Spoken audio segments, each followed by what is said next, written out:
Hello, everyone. I'm Earlene Gibbons. I work for United Therapeutics down in RTP, North Carolina. I'm an innovative life sciences technology leader of a high-performance team. It's actually the best team I've ever had in my career, and I'm very, very thankful for that. We are passionate about developing and delivering manufacturing quality systems to ensure continuous supply of high-quality products for our patients. In our company, we are very, very patient-centric. Our company was founded by Martine Rothblatt for the specific purpose of finding a cure for PAH for her daughter, Genesis. Now to get to the legal stuff. Our attorneys must make me say that these are my opinions, not those of my company. If I had to put this presentation through legal, it would probably be next year, if then, that they would even let me bring it. So with that, I'll get started. My Adept experience. I've been a very long time Adept user. I think Martha and I were trying to figure out exactly how long, and I think about 15 years, something like that. I was with another company back in Winchester, Kentucky, and we started using Adept for our engineering drawings. Because we were also a pharma manufacturer then, there were two things we needed that Adept at that time did not have. One was the Outlook plugin, which was a plugin that Adept developed for us. Now it's part of the core product. And we also needed e-signatures. And that plugin was developed, and again, is now part of the core product. So we know that if there's something else we need, we know we can reach out to the team, and they will, 9 times out of 10, be able to develop it. Maybe not as fast as we want, but they do have that ability. Thank you for that disclaimer. So for the last 10.5 years, I've been with the company down in Raleigh, and we went ahead and brought Adept into that company. These folks don't have as much experience as far as actual manufacturing because it's still a relatively new company compared to most of those out there. So we're gradually bringing them on board. Todd, who's a member of my team, he and I have been working specifically with the device group, trying to get them to understand how much Adept can help them. So just to give you a background, I'm going to start off with the medical device lifecycle and how Adept really can benefit with that. So I'm going to talk about the FDA requirements, which are a little bit different for device than they are for drug, which I'm more familiar with, and then Adept's role in that lifecycle, and how Adept is going to future-proof the industry for all of us. But we'll start off with something just a little bit fun. You all played the game Would You Rather? You know, some of the questions are very, very easy to answer, and some are not. But would you rather win $50,000 for yourself or have your best friend win $500,000? Well, I think that depends, is it really your best friend? Is that best friend going to share with you? Or do you want to take the $50,000 and run? Well, let's move that on over to, if you're building a house, would you rather go with a general contractor who has this drawing, it's on a napkin, looks pretty good, it has just about everything you want? Or would you rather go with a general contractor who has very specific drawings and designs and specifications, and they're very, very controlled?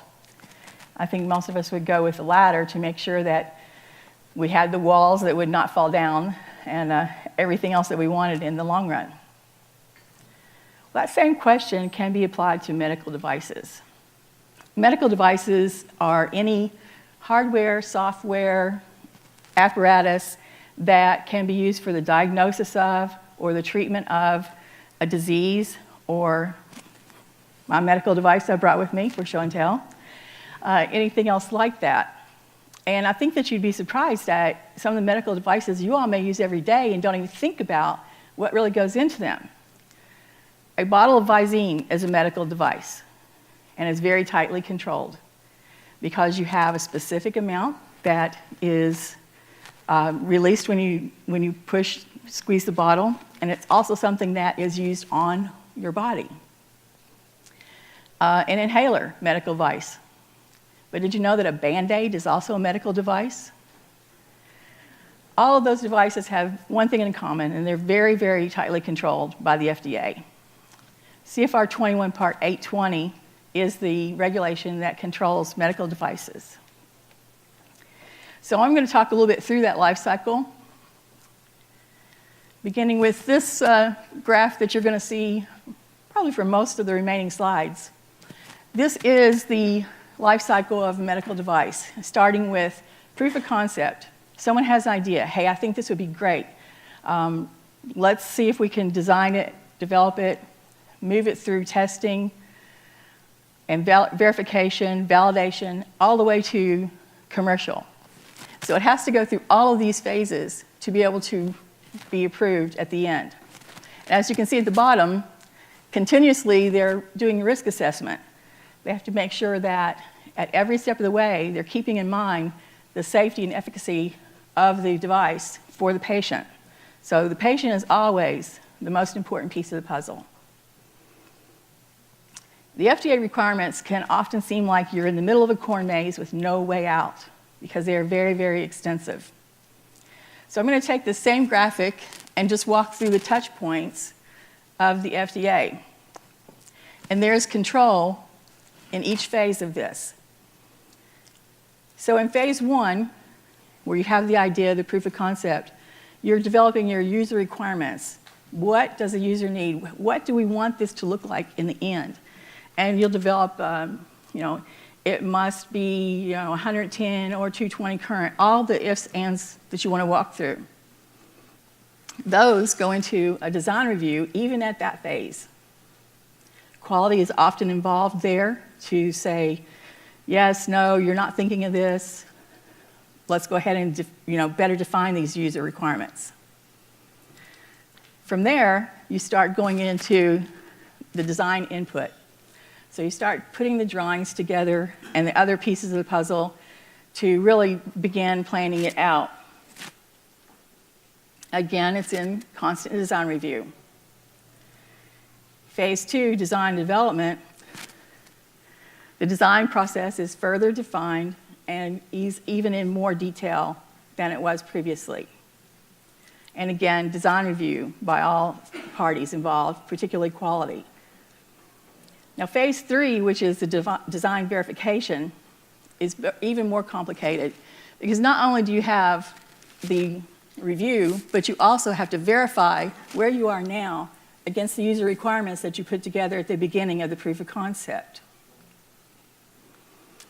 And then phase 4, you have finished your device, you're in design review, but you also have to have your validation exercises.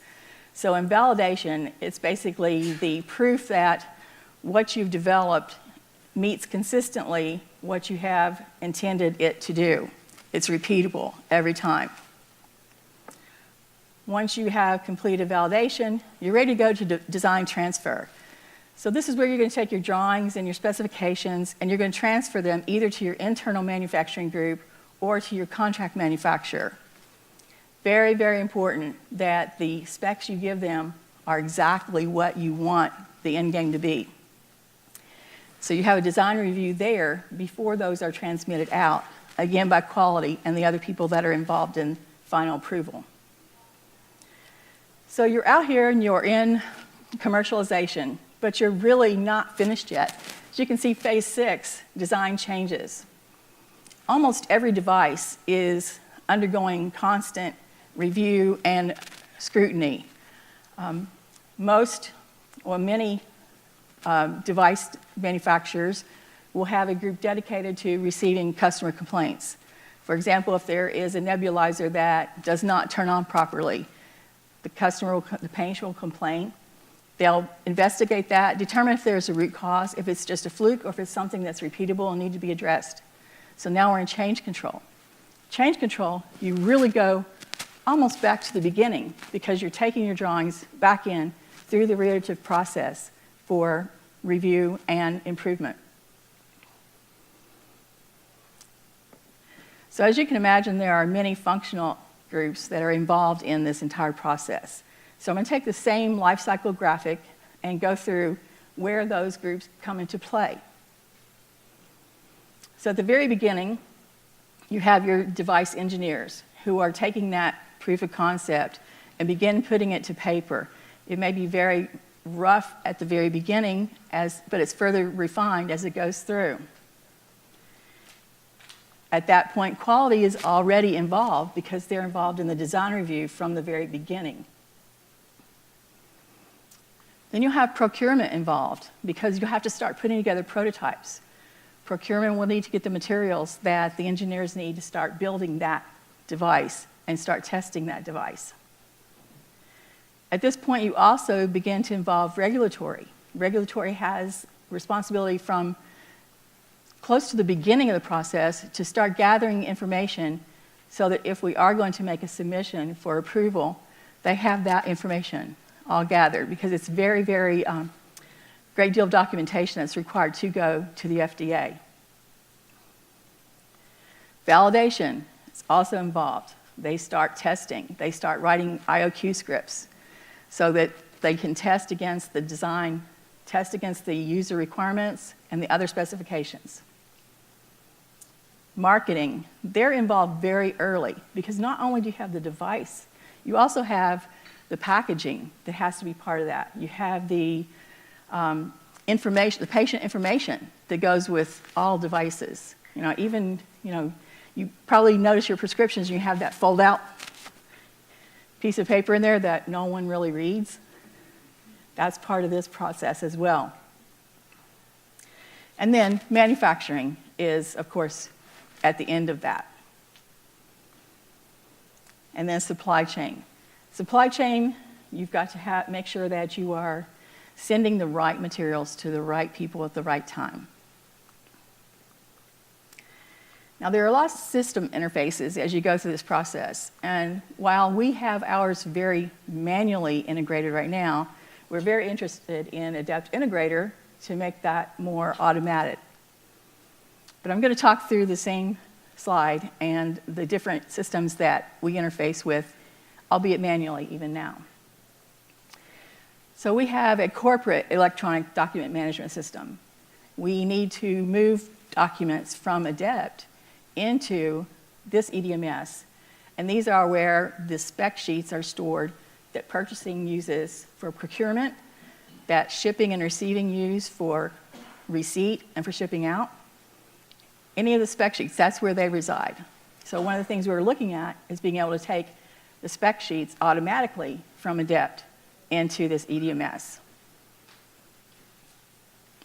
Our ERP system is also involved.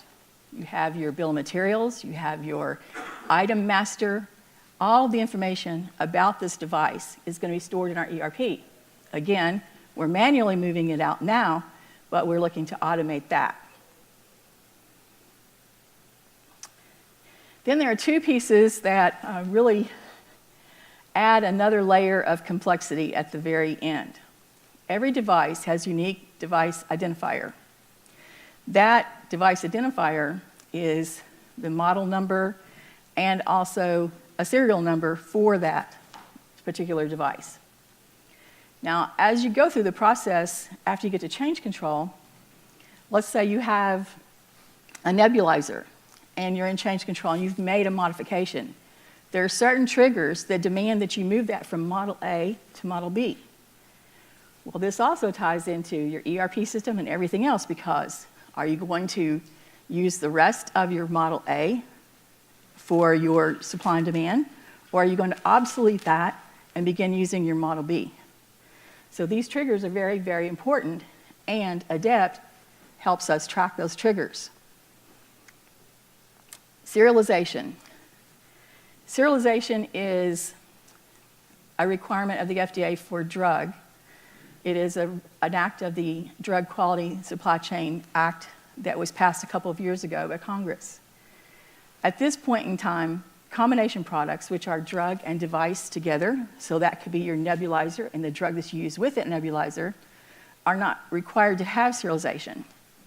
Our company, though, is serializing everything, and that allows us to treat all of our packaging lines exactly the same. So when our operators move from one to another, they're doing serialization, doesn't matter what the product is. It also helps us in another way because we've taken our serialization activities and are capturing the device serial numbers in that as a grandchild of that product. So using that serialization requirement, we're able to have our serial numbers of the specific devices captured. We know where they went in the supply chain, so that if by chance there were a recall or something else, we know exactly where they are. So it's just not a requirement, but it helps us. Come on. Oh, it's stuck.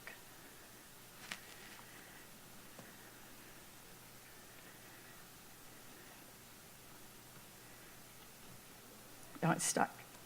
There it goes. Okay.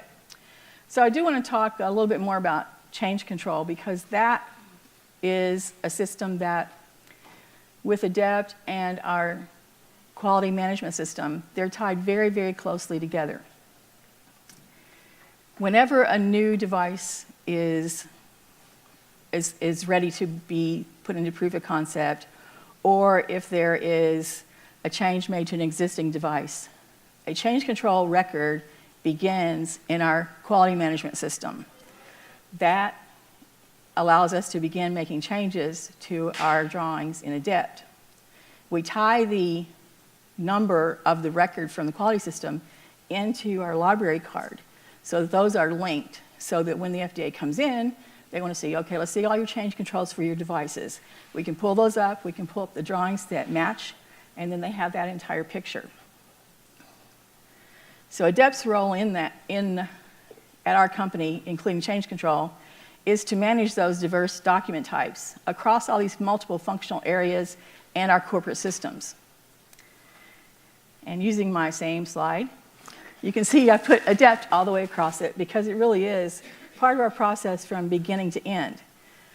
We are using Adept more and more with each year. In fact, Todd and I have put together a couple of demos for our device people to begin using it more. And now that they've had some changes in their organization structure, they're ready to actually resume the project and do it very, very well. And Jeffrey and Nick will have no problem recognizing that the person that said there's no path forward is not a roadblock anymore. So we are definitely ready to move forward with that in 2019.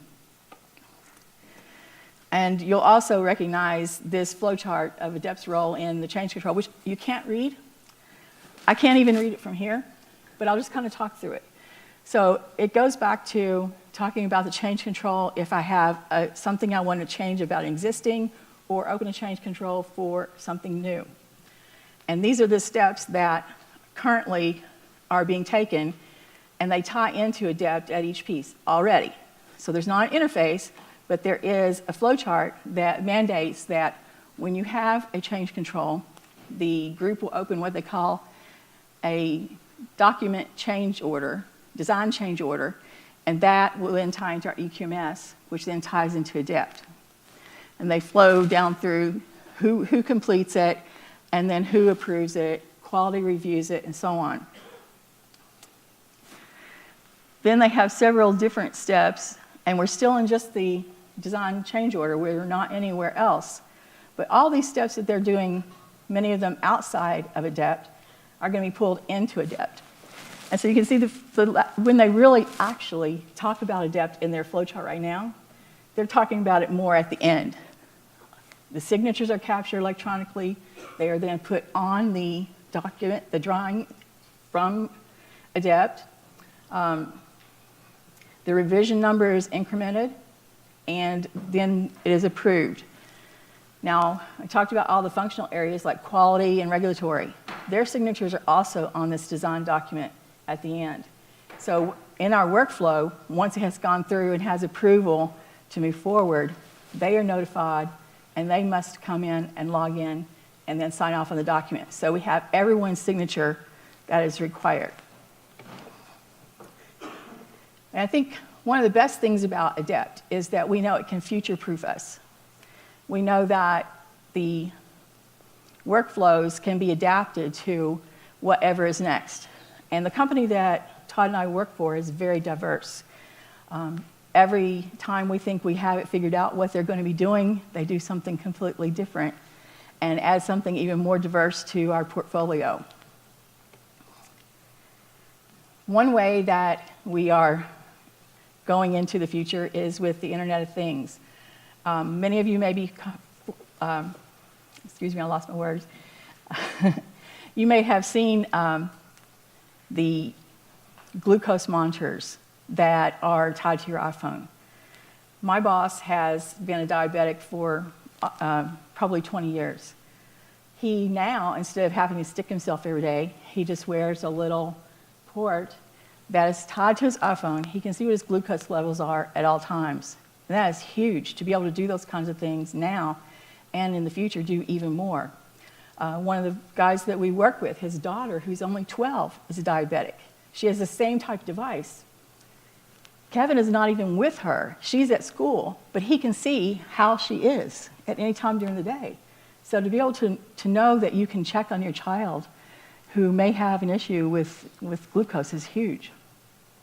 And I think that more and more we're going to see more and more capabilities of what you can do with the Internet of Things.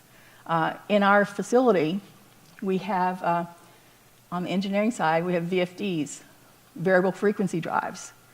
We are now using all those that are Ethernet-based rather than hardwired, and we can see now what is going on with those. We have an off-site warehouse that we monitor temperature and humidity, and we can view that from our iPhones off-site. In addition to those type of things, we are becoming very, very interested in 3D printing. There are approximately 1,500 lungs available for transplant in the US in any given year. There are many, many, many more patients on the waiting list. There are not enough lungs to go around. So if we can 3D print a lung and then take stem cells and cover that, reseed that lung, and maybe even if you need that lung, take your DNA and put on that lung as well, then we can have enough lungs so that there's never a waiting list. And if the DNA is your DNA, then you won't have to take those anti-rejection drugs, which could be even better. Is that a fire alarm? Sorry, no. We heard about this. This is a test. Okay. From the President of the United States?